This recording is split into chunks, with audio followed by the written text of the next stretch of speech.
ब्रह्मानंद के खिलाफ कांग्रेस का ब्रह्मास्त्र, बीच चुनाव में बलात्कार का आरोप, खतरे में बीजेपी उम्मीदवार की उम्मीदवारी।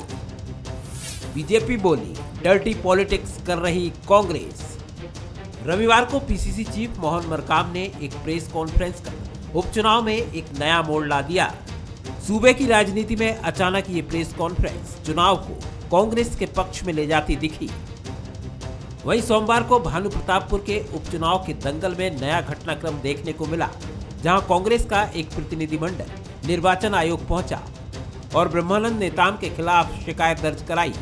तो वहीं कांकेर में मोहन मरकाम कलेक्ट्रेट पहुंचे और बीजेपी उम्मीदवार का नामांकन रद्द करने की मांग की।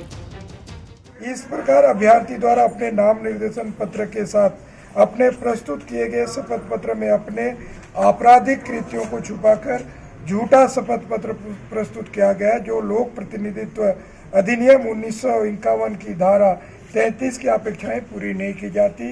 अभ्यर्थी का नामांकन इस आधार पर अस्वीकृत करते उसकी उम्मीदवारी से उसे निरस्त किया जाए, हमारी मांग है रिटर्निंग अफसर से। कांग्रेस अटैकिंग मोड में है तो बीजेपी भी पीछे नहीं है, अपने प्रत्याशी ब्रह्मानंद नेताम के साथ खड़ी है।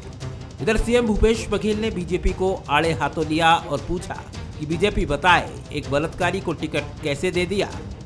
उनको तो स्पष्टीकरण देने जो भाजपा को कहना बताना चाहिए कि उन्होंने इस प्रकार से बलात्कारी को कैसे टिकट दिया, भाजपा को बताना चाहिए। इन्होंने चरित्र हनन करने का प्रयास किया है।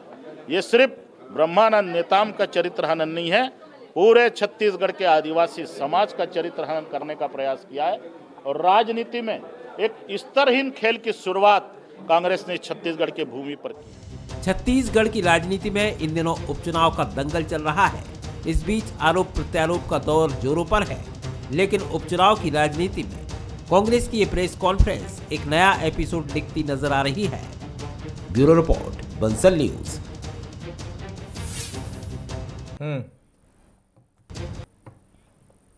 कहते हैं सियासत शह और मात का खेल होता है। अगर मौके पर दांव सही न बैठे तो अच्छे अच्छे दावेदार धूल चाटने को विवश हो जाते हैं। एक वक्त ऐसा लग रहा था जब महिला अपराध के मुद्दे पर कांग्रेस बुरी तरह से घिर गई थी और बीजेपी ने भानु प्रतापपुर में जनता का मूड बदल दिया है, ऐसा लग रहा था। लेकिन कल शाम से सियासत का एक सिरा ऐसा फंसा कि अब न सिर्फ बीजेपी की दावेदारी कमजोर हो गई है, बल्कि भाजपा प्रत्याशी पर जेल जाने का खतरा और दावेदारी निरस्त होने की आशंकाएं भी गहरा गई हैं। इसलिए हम कह रहे हैं फंस गई बीजेपी। भानु प्रतापपुर में 2019 का एक प्रकरण काफी चर्चाओं में है। निर्वाचन पदाधिकारी से लेकर पुलिस अधीक्षक कार्यालय तक और यूं कह लीजिए कांकेर से लेकर राजधानी रायपुर तक राजनीति से लेकर प्रशासनिक हलचल भी तेज है। कहा तो यह भी जा रहा है कि मामला झारखंड से जुड़ा है, लिहाजा मामले की गूंज रांची तक भी पहुंचेगी। हम पूरी पृष्ठभूमि इसलिए आपको बता रहे हैं, मामला 3 साल पुराना है और शायद भानु प्रतापपुर उपचुनाव ना होता तो याद भी नहीं आता। लेकिन अब कांग्रेस पूरे 3 साल बाद इस मुद्दे को सुलझाकर सियासत की एक नई बानगी कह रही है। ज्यादातर लोग इसे राजनीतिक हथकंडा मान रहे हैं, लेकिन राजनीति में ऐसा ना करने वालों को भी गंभीर खामियाजा भुगतने पर मजबूर होते हमने देखा है। मतलब बीजेपी को कांग्रेस ने जो रविवार की शाम चोट दी, उसका असर विधानसभा चुनाव में पड़ना लगभग लाजमी है। नमस्कार, आज के मुद्दे में आप सभी का स्वागत है।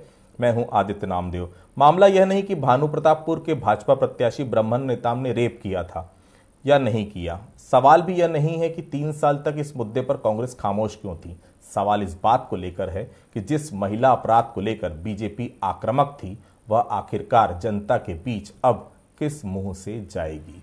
दूसरी बात यह कि 3 साल तक पूरे प्रकरण के सार्वजनिक होने के बावजूद चुनाव वक्त में कांग्रेस को यह बातें क्यों याद आई, यह भी एक गंभीर सवाल है। लिहाजा कुछ लोग इसे कांग्रेस के लिए उल्टा दांव भी मानकर चल रहे हैं, तो कुछ लोग यह बोल रहे हैं फंस गई रे बीजेपी। चर्चा आज इसी विषय पर। हमारे साथ बातचीत करने के लिए 3 बेहद खास मेहमान मौजूद हैं। हमारे साथ चंद्रशेखर शुक्ला साहब हैं, प्रदेश महामंत्री हैं प्रदेश कांग्रेस कमेटी के, बहुत स्वागत करता हूं मैं उनका। हमारे साथ राजीव चक्रवर्ती साहब हैं, भारतीय जनता पार्टी के वरिष्ठ नेता हैं, बहुत स्वागत करता हूं उनका। हमारे साथ कौशल स्वर्णवीर जी हैं, वरिष्ठ पत्रकार हैं, बहुत स्वागत करता हूं उनका। क्योंकि सबसे पहले बात बीजेपी पर है, सीधा राजीव जी के पास चलता हूं। राजीव जी, ये लाइन है फंस गई बीजेपी, जवाब दे दीजिए आप। नहीं, फंस गई कांग्रेस। देखिए, कांग्रेस पार्टी पूरी तरह से घिरी हुई है। पहले तो आदिवासियों के आरक्षण के मुद्दे पर, और आप ही ने बहुत सुंदर और साफ गोई से कहा कि महिलाओं के अत्याचार पर भी छत्तीसगढ़ में महिलाएं बहुत उग्र हैं, बहुत आक्रोशित है। कामकाजी महिलाओं के ऊपर छीटाकशी करना, उनके ऊपर हमले होना, और प्रदेश सरकार कोई बहुत अच्छी कानून व्यवस्था को लेकर स्थिति में नहीं है। और तीसरी बात जो है कि कांग्रेस पार्टी का हमेशा से ये चरित्र है, अगर आप आपातकाल की बात देख लीजिए, या आप जो कांग्रेस पार्टी दूसरे जो पश्चिम बंगाल और बिहार में होता है उस कल्चर को अडॉप्ट कर रही है। जब मुझे याद है पश्चिम बंगाल चुनाव में भी कैलाश विजयवर्गीय समेत पूरे टॉप के लीडरशिप के ऊपर मानव तस्करी का आरोप लगा दिया गया था। बाद में सब दोष मुक्त हुए और दूध का दूध पानी का पानी हुआ। तो ये जो सियासत का जो नैतिक चरित्र का पतन है, ये कांग्रेस पार्टी ने पिछले चुनाव से शुरू कर दिया था। पहले हमारे नेता की फर्जी सीडी बनाई गई और आज इस मामले को फैब्रिकेटेड मामला, झूठा और फरेब का मामला, मैनिपुलेशन करना, ये कांग्रेस पार्टी की नीति और नियति बन गई है, जो लोकतंत्र के लिए अच्छी बात नहीं है। बिलो द बेल्ट की राजनीति करना ये कांग्रेस पार्टी ने शुरू कर दिया है। मुझे याद है कभी जोगी जी के समय तारू जग्गी का हत्याकांड हुआ, वहां से शुरुआत हो गई थी और आज इस स्थिति में पहुंच गई। एक जबकि आदिवासी समाज आक्रोशित है, उसके बावजूद 3.5 साल 4 साल पुराने मामले में जो मामले फास्ट ट्रैक कोर्ट में चलते हैं, पास्को का मामला, राजीव जी वो मामला गलत था क्या? नहीं, मामला बिल्कुल रघुवर दास वहां के मुख्यमंत्री हुआ करते थे। नहीं, 3.5 साल पहले सोरेन साहब आ गए थे। अब मुझे सब बता दे रहे हैं। उसके बाद दिसंबर के आसपास चुनाव हुआ जी। सोरेन सरकार को शराब पिलाकर बहुत स्वागत किया गया रायपुर के जिस होटल में किया गया, उसका वो दोनों सरकार के बीच में गठबंधन है कि तुम अपराध करो, हम उसका साक्ष्य देंगे, लोगों को फंसाओ। ये ऐसी राजनीति भारत में नहीं चलती साहब। और ये जो पूरा मामला जो ऐसा बनाया जा रहा है, बनाए हुए फूल और तराशे हुए रंग, ये ज्यादा दिन नहीं चलते हैं। सब कुछ प्रकृति होती है।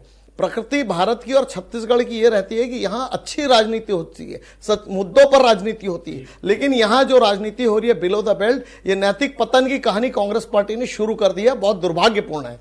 शुक्ला साहब, मतलब ये सब मान रहे हैं कि आप लोग बदला ले रहे हैं। आपका पदाधिकारी अरेस्ट हुआ, उसके ऊपर तो इससे गंभीर आरोप लगे थे। आपको याद होगा जिसको सहप्रभारी आपने भानु प्रताप पूर्व चुनाव का बनाया था, आपके पदाधिकारी पर इससे बड़ा आरोप था। तो क्या वो आरोप का बदला ले रही है कांग्रेस?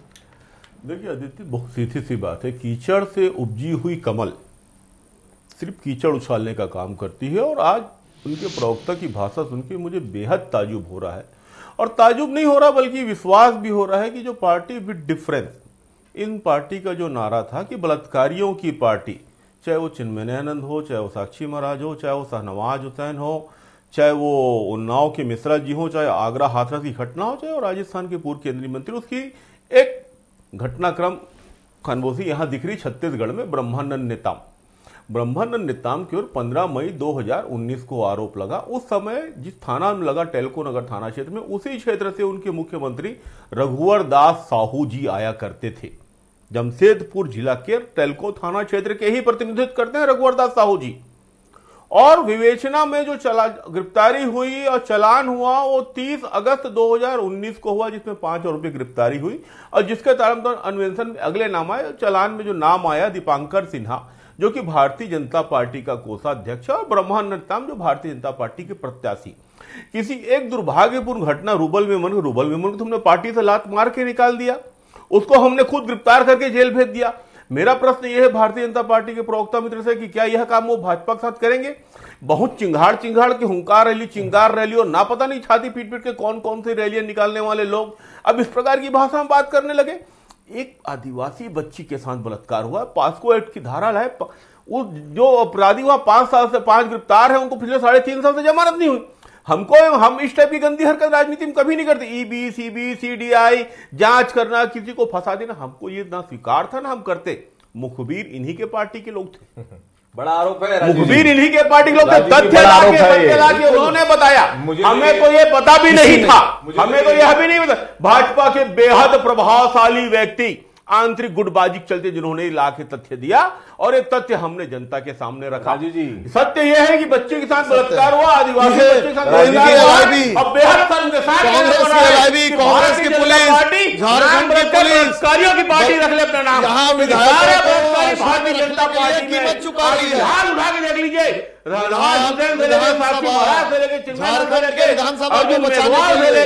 उन्नाव के वो मिश्रा जी से सारे बलात्कारी भारतीय जनता पार्टी में है। और ये एक नई जा रहा है, पूरा देश शर्मसार है।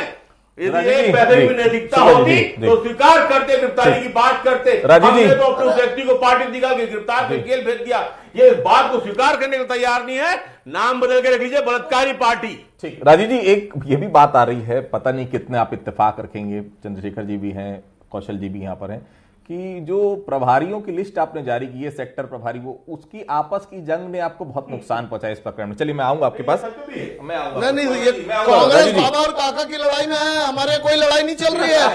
बाबा और काका की लड़ाई में कांग्रेस पार्टी ये बड़ा आरोप है कांग्रेस का कि आपके किसी पदाधिकारी ने ये जानकारी सार्वजनिक की है। कोई पदाधिकारी ने नहीं किया, कांग्रेस की एलआईबी और कांग्रेस की पुलिस। झारखंड का मामला है भाई, झारखंड की पुलिस देना नहीं है। अरे भाई, सरकारों के सामने माताएं बहनें थूथू कर रही है और चरिताएं से गिरफ्तारी भर बची है। माताएं बहनें थूथू कर रही हैं, गिरफ्तारी बची है, सिर्फ गिरफ्तारी बची है, बाकी जो माताएं बहनें थूथू कर रही है। जी, राजीव जी आऊंगा आपके पास। ठीक, मैं आऊंगा आपके पास। कौशल जी मेरे साथ जुड़े। कौशल जी, इसका राजनीतिक नफा या नुकसान किसको, और इस मुद्दे को सबसे बड़ी बात है अभी क्यों चुना गया? क्या उस समय 3-3.5 साल पहले, मैं आऊंगा कौशल जी के पास चलता हूँ जी, मामला बिल्कुल, मैं कौशल जी के पास चलता हूँ। क्या इंटेलिजेंस फेलियर था कि इतने बड़े बीजेपी के नेता पिछले 3 साल से पॉस्को एक्ट जैसे गंभीर धाराओं में उनके खिलाफ मामला दर्ज, जानकारी भी किसी को नहीं मिली? नफा या नुकसान किसको इसमें राजनीतिक रूप से? कौशल जी देखिए, नफा नुकसान से पहले अपन बात करें कि जब भी कोई भी चुनाव लड़ता है, कोई भी राजनीतिक दल का प्रत्याशी चुनाव लड़ता है, तो सबसे पहले आदमी उसके जो पुराने जो कर्म है उनको खोजता है। कोई भी चुनाव लड़ता है तो सबसे पहले उसको हरासमेंट करने के लिए, उसको मानसिक रूप से परेशान करने के लिए, या किसी भी प्रकार के, तो ये किसी राजनीतिक दल के लिए नहीं बोल रहा हूँ, जो भी चुनाव लड़ते हैं, जो भी प्रत्याशी होता है, सबसे पहले उनकी कमजोरी खोजी जाती है। और जैसा कि अभी कहा जा रहा है कि उनके ही किसी राजनीतिक दल के सदस्य ने सूचना पहुंचाई, तो निश्चित तौर पे, क्योंकि इतना गंभीर मामला उनके किसी नजदीकी व्यक्ति को ही पता हो सकता है, और चूंकि कांग्रेस तक ये बात पहुंची, तो मुझे नहीं लगता कि कांग्रेस के किसी व्यक्ति को इसकी जानकारी रही होगी। अभी चूंकि टिकट वितरण का समय था, कई लोग दावेदार थे, किसी को टिकट नहीं मिली होगी, हो सकता है उसमें से किसी ने इस चीज को बता दिया। तो राजनीतिक नफा नुकसान की जो बात है, निश्चित तौर पे ये जो आरोप लगा है बहुत बड़ा गंभीर आरोप है। ये आरोप की सत्यता की जांच तो पुलिस ही करेगी और कोर्ट करेगी, लेकिन जो आरोप लगे हैं, जो धारा लगे हैं, जिस बच्ची के साथ इस तरह की घटना होने की जानकारी सामने आई है, यदि वो जांच में उजागर होता तो निश्चित तौर पे भाजपा को बैकफुट में डालने वाली है, और कांग्रेस के लिए वैचारिक मानसिक रूप से जीत की ओर आगे कदम बढ़ाने वाली बात होगी। राजीव जी, आपने महिला अपराध को लेकर कांग्रेस को घेरा था, मंथन नहीं करते हैं कि आप लोग टिकट किसको दे रहे हैं, क्या है उसके पीछे का आरोप? क्योंकि जब ये बीजेपी के ही सब नेताओं को वहां लोकल लेवल पे सबको ये पता था, आपको कैसे नहीं पता? ये तो बड़ी बात है। और सबसे बड़ी बात है, क्या बुरे अंतर से हारने की तैयारी पहले ही कर ली, क्योंकि खुद जिम्मेदारी उस समय आप ही की होगी, क्योंकि आप हारेंगे, क्योंकि ये बड़ा मूव होता है। सीडी कांड आपको याद होगा कितना नुकसान किया था पश्चिम में आपके एक बड़े नेता को।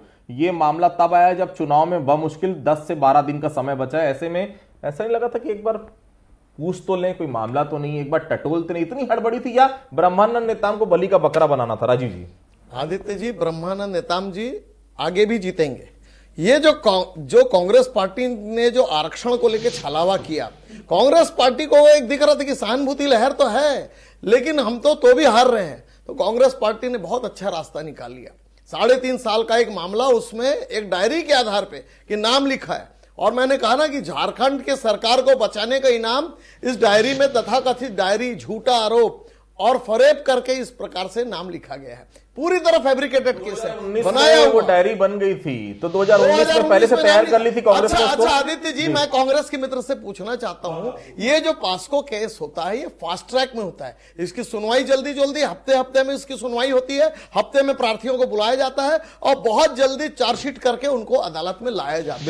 आज 3.5 साल तक फास्ट ट्रैक कोर्ट होने के बावजूद भी झारखंड की पुलिस भी सोई हुई थी और छत्तीसगढ़ की पुलिस भी सोई हुई थी आदिवासी बच्ची के साथ। राजू भाई बहुत ध्यान से सुनिएगा, गंभीरता से जानकारी उस बालिका ने 164A में बयान दिया है, कलमबद्ध बयान दिया है, न्यायालय में बयान दिया है, जज के सामने बयान दिया है, और उस बालिका के बयान पे अपराध दर्ज हुआ है। अब रही बात अभी हुई है, तो इनके लिए फिर पूरा दोषी दूंगा मैं उस भाजपा सरकार को, रघुवर सरकार को, जिसने मामला को दबा के रखा। मैं उस भाजपा सरकार को दोषी दूंगा। मैं आपको बता दूं, बच्चों के साथ बलात्कार करने की प्रवृत्ति भारतीय जनता पार्टी की पहले से रही है। मैंने कहा ना, नाम बदल के बलात्कारी पार्टी रख लीजिए, मैं तो नाम गिना दूंगा 20 आपको उदाहरण। बलात्कारियों से भरी हुई पार्टी भारतीय जनता पार्टी, मैं तो 20 उदाहरण गिना लूंगा, चाहे उन्नाव हो, चाहे कानपुर हो, चाहे आगरा हो, चाहे हैदराबाद हो, चाहे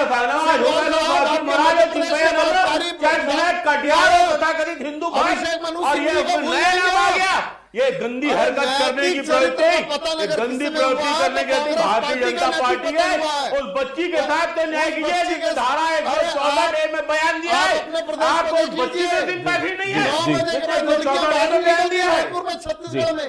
चंद्रशेखर जी, एक सवाल यहाँ तो ये था कि कांग्रेस कहां तक इस लड़ाई को देख रही है? क्या गिरफ्तारी करवाना चाहते हैं? झारखंड पुलिस को कोई लेटर आपने दिया, जैसे कि बात आई थी कि आप इस पूरे मामले को लेकर झारखंड सरकार से भी शिकायत करेंगे, कुछ आवेदन देना चाहते हैं झारखंड सरकार को? सीधे चुनाव आयोग से किसने झूठा एफिडेविट दिया है, इसने सच्चाई को छुपाई, इनका 18 तारीख तक क्यों चुप रहे? जिस दिन नॉमिनेशन 18 तारीख तक क्यों चुप रहे? जिस दिन हमने उनको स्पष्ट कहा है, चुनाव आयोग ने इसकी जानकारी मांगी है, संज्ञान लेना झारखंड पुलिस का काम है। हम वो गंदी हरकत नहीं करते, सीबीआई ईडी वीडी की छापेमारी, झारखंड पुलिस को सूचना भेज दी जाएगी, ऐसे ऐसे तथ्य सामने फरार आरोपी फॉर्मूला यदि गिरफ्तार करना होगा तो आगे करेंगे, नहीं करना होगा तो नहीं करेंगे, लेकिन मेरा मानना है कि गिरफ्तारी हो सकती है। आपने जो प्रश्न कहा वो लाजमी है, आपने जो प्रश्न कहा है कि थाने को क्यों आया, तो इसका प्रश्न आप अपने प्रभावशाली व्यक्ति से पूछिए, आप अपने उस प्रभावशाली व्यक्ति पीछे जिसने 18 तारीख को आगे मुखबरी की। राजू जी, एक सवाल बार बार चंद्रशेखर जी पूछ रहे हैं, उत्सुकता मुझे भी है, शायद कौशल जी को भी, कौन था वो पदाधिकारी जो कांग्रेस सीधे तौर पर बोल रही बीजेपी का पदाधिकारी? ये देखिए, इसका जवाब तो देना पड़ेगा। राजू जी, कौन है इसके पीछे? बहुत बड़ा कौन है इसके पीछे? ये पूरी छत्तीसगढ़ की जनता जानती है कि दिल्ली में बार-बार कहा था कि लड़ाई चल रही है, जनता पीस रही है। छत्तीसगढ़ की जनता नाम पूछना चाह रही है प्रभावशाली मुखबिर का, कांग्रेस के एलआईसी अरे छत्तीसगढ़ के अंदर प्रभावशाली मुखबिर का नाम जानना चाह रही है, कांग्रेस की पाली हुई पुलिस है जो झूठा बताइए राजीव चक्रवर्ती जी उस प्रभावशाली मुखबिर का। अरे 4.25 साल तक अरे नाम बताइए प्रभावशाली मुखबिर का। नामांकन के समय आपको याद नहीं था, आज याद आ रहा है चुनाव नॉमिनेशन के समय? जब बताएगा तब तो सामने आएगा, हम वही काम करेंगे। अभी गंदी हरकतें, ये सवाल हमारी गंदी हरकत चलिए राजीव जी, चलिए षड्यंत्र मान लिया जाए, षड्यंत्र था, लेकिन 2019 में 164 का बयान क्या होता है मुझसे बेहतर आप जानते हैं। 164 का बयान वो होता है जब पीड़िता अपना बयान सीधा जज के सामने अपना बयान कलमबद्ध करवाती, वो होता है धारा 164 का। 2019 में वो हो गया था, उसमें ड्यूरिंग इन्वेस्टिगेशन तमाम लोगों के और नाम आए थे, केशव सिन्हा हो गए, आपके जो वहां बाजूमों के वहां के कुछ वहां के शायद बड़े पदाधिकारी, उनका ये आपके जो विधायक, उसमें साफ तौर पर लिखा हुआ है पूर्व विधायक भानु प्रतापपुर, जो वहां के नगर पुलिस अधीक्षक का एक लेटर जो सामने आया, उसमें साफ तौर पर जो आरोपी बनाए गए ये भी थे। जल्दबाजी तो नहीं है, सिर्फ मैं यही जानना चाह रहा हूं, क्योंकि भारतीय जनता पार्टी महिला अपराध के खिलाफ लगातार सड़कों पे, लड़ाई कमजोर तो नहीं हो जाएगी राजीव जी? देखिए, तो आरोपियों को सीधे सीधे लाया जाता है 1 हफ्ते के अंदर, उसकी पेशियां चलती है जो न्यायालयीन प्रक्रिया है। न्यायालयीन प्रक्रिया के तहत हर हफ्ते उसकी जुडिशरी इंक्वायरी होती और वीकली मॉनिटरिंग होती है और वीकली उसकी पेशी होती है और आरोपियों को लाया जाता है। क्या इस घटना का 3.5 साल तक वह भोली भाली हेमंत सोरेन सरकार और भूपेश जी की सरकार, इतना कोऑर्डिनेशन नहीं है। 3.5 साल तक संज्ञान में नहीं हुआ, चुनाव के समय याद आया। राजीव जी, क्या इस घटना अभी दर्ज हुआ है? राजीव जी, क्या इस घटनाक्रम के बाद एक बार भी सवाल जवाब किया गया ब्रह्मानंद नेताम जी से? क्योंकि क्या कहना है उनका? बिल्कुल, उन्होंने कहा कि मैं बेदाग हूं, और उन्होंने नहीं कहा, आदिवासी समाज कह रहा, भानु प्रतापपुर का, बस्तर का आदिवासी समाज कर रहा कि कांग्रेस पार्टी निरीह भोले भाले आदिवासियों को आरक्षण भी छीन लेती है और भोले भाले आदिवासी को चरित्र के उसमें आशंका फंसाकर उसका राजनीतिक पाखंड कर निरीह जननेता का मर्यादा मर्दन करती है। ये कांग्रेस का चरित्र है। कांग्रेस एक्सपोज हो गई, इस चुनाव में हमें फायदा मिलेगा कि किसी निरीह इंसान को कैसे राजनीतिक षड्यंत्र में फंसाया जाता है। कौशल जी, एक्सट्रीम सिचुएशन होती तो शायद ब्रह्मानंद नेताम की अरेस्टिंग हो जाए, इसका नफा नुकसान किसको? क्या ऐसे प्रकरण में कई बार हमने ये भी देखा दांव कभी उल्टा भी पड़ जाता है, किस तरह से देखते हैं आप? देखिए, निश्चित तौर पे सहानुभूति की जो लहर है वो निश्चित तौर पे कांग्रेस के साथ तो थी, लेकिन अभी जिस तरह से परिस्थिति जो निर्मित हुई है, जो आरोप लगे हैं, जो वो भी एक बच्ची के साथ रेप की घटना, तो निश्चित तौर पे यदि गिरफ्तारी होती है, पुलिस आती है, क्योंकि जिस तेवर पे कांग्रेस लड़ाई लड़ रही है, आज निर्वाचन आयोग में भी शिकायत की है और इसी मामले में आज एसपी ने एक आरक्षक को भी सस्पेंड किया है, तो निश्चित तौर पे जिस तरह से घटनाक्रम आगे बढ़ रहा है, तो मुझे लगता है कि निश्चित तौर पे जो बीजेपी का जो कैंडिडेट है उसकी गिरफ्तारी हो सकती है या उसको अयोग्य घोषित किया जा सकता है, ये तो निर्वाचन आयोग के ऊपर डिपेंड है। लेकिन यदि माना जाए तो पक्ष और विपक्ष की बात करें, यदि फेवर में पड़ेगा या विपक्ष में जाएगी, ये तो चूंकि परिणाम ही बताया, क्योंकि 16 के 16 वहां पे आदिवासी समाज के प्रत्याशी भी कैंडिडेट मैदान में हैं। यदि इनको अयोग्य घोषित कर दी तो मुझे लगता है कि भारतीय जनता पार्टी की ओर से किसी भी निर्दलीय को समर्थन भी दिया जा सकता है, क्योंकि वो ऐसे ही उसको छोड़ना नहीं चाहेगी। यदि इस तरह की सिचुएशन आती तो बीजेपी पहले से तैयार होगी कि किसको हम भाजपा के कैंडिडेट के रूप में वहां पे सपोर्ट कर सकें। कौशल जी, आज दिन भर राज्य निर्वाचन आयुक्त जो रहे हैं बहुराने लोग, उनसे लगातार बात हुई, उनका साफ तौर पर कहना है कि चुनाव आयोग इतनी जल्दी डिसीजन नहीं लेता। अरेस्टिंग भी हो गई